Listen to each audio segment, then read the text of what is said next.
PNS yang itu PNS kalau kita namanya di DPR tadi ya, anggota DPR sampai hari ini ya. Baik, baik, semoga ini saudara menghadirkan saudara umum pengacara atau advokat dari terdakwa. Saudara menghadirkan saksi ini untuk menjelaskan apa sebenarnya? Baik, jadi saksi yang pertama ini akan menceritakan karakter dari terdakwa, karakter dalam memimpin satu instansi, karakter dalam setiap apa yang dilakukan perintah ataupun diartikan sebagai koordinasi di dalam pekerjaannya. Dia akan menceritakan pengalaman dia. Oke, jadi cara kerja terdakwa ya? Iya. Kerja terdakwa selama menjabat di sejak Bupati sampai dengan Jabat Gubernur Sulawesi Selatan.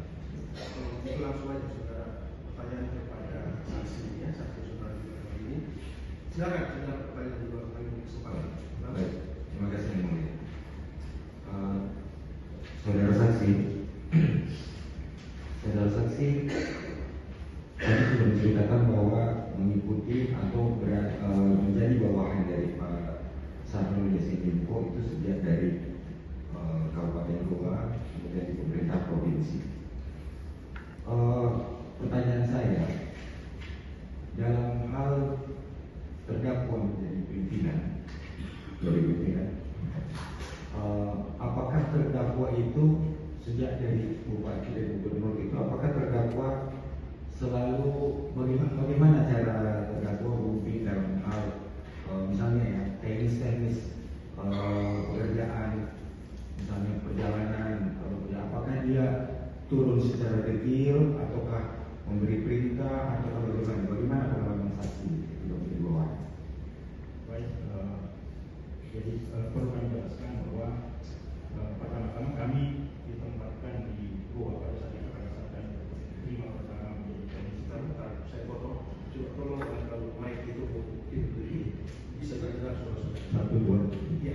Baik, jadi pada saat kami pertama kali ditempatkan di PNS, kami itu adalah atlet nasional dan kami sering mengikuti pelatnas.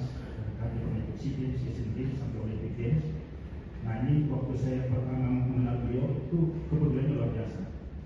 Dia memberikan saya izin tiap 6 bulan setiap tahun seperti untuk merah putih. Nah, itu saya bangga sama sepasang.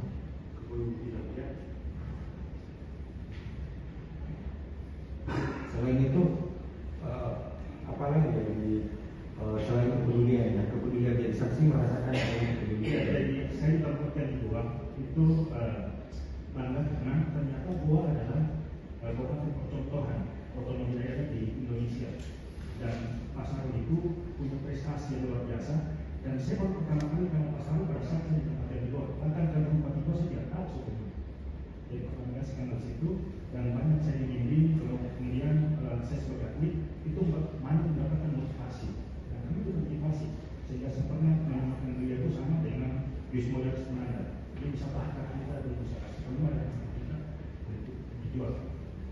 Dan Pak Sahrul itu kalau saya bekerja 80% di lapangan, cuma 20% di kantor, dia semua kecamatan tidak tahu dan tidak pernah bicara soal orang, tidak pernah bicara soal proyek. Sampai saudaranya sendiri yang pada saat itu anggota DPR marah, kenapa saya nggak dapat proyek di bawah? Nah, saya ini kan pengusaha meskipun saya anggota DPR, saudaranya kakaknya sendiri itu marah. Dan saya harus berpikir bahwa Pak Sahrul itu tidak memang proyek, tidak ada temannya yang paling dia marah kalau masalah proyek sampai di provinsi. Dan ada beberapa hal yang saya dapatkan sampai saat ini kami menjadi inspirasi kami. Pak Sahrul itu sama saya dan beberapa orang dia suka bilang begini, semua orang itu punya uang, mau uang, semua orang itu mau uang. Cuma orang gila yang tidak mau uang. Tapi jangan harga diri hilang gara-gara uang. Jangan kau terhina gara-gara uang. Nah itu yang menjadi inspirasi sama saya sampai saat ini sehingga kami tetap eksis sebagai kader tersebut. Itu yang. Dan kemudian ada satu hal yang menarik, tapi bukan dua lagi. Pada saat menjadi kepala sekretariat di waktu gubernur yang ini, pada saat itu saya di depan ada tamu bawa bus kardus. Tiba-tiba saya dibel oleh Pak Sahrul sebagai gubernur. Waktu itu saya masuk, Dia tanya, siapa itu di luar? Saya bilang, saya tidak tahu, tapi mau ketemu sama bapak. Terus dia tanya, apa itu di luar? Kenapa ada bungkusan? Saya bilang, saya tidak tahu, karena saya tidak periksa. Bilang, oke, suruh masuk.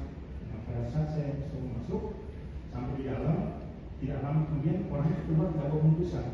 Bungkusannya simpan di dalam. Kemudian saya ditingkong berarti saya masuk siap. Saya bilang, bawa ini, kegiatan orang sampaikan, terima kasih.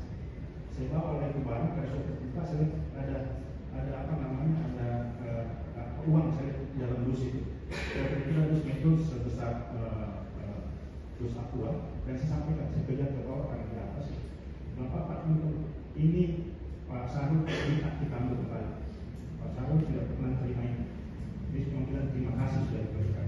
Itu yang terjadi luar biasa saya dapat karena pada saat itu saya kembali karena saya mengurus dia punya kartu kredit, bayar kartu kreditnya. Saya bilang, Pak, kenapa tidak diambil sedikit kita pakai kartu kredit baru supaya pemerintah sisanya. Dia bilang, Malik, jangan harga diri hilang gara-gara uang, jangan kotak hilang gara-gara uang. Makanya saya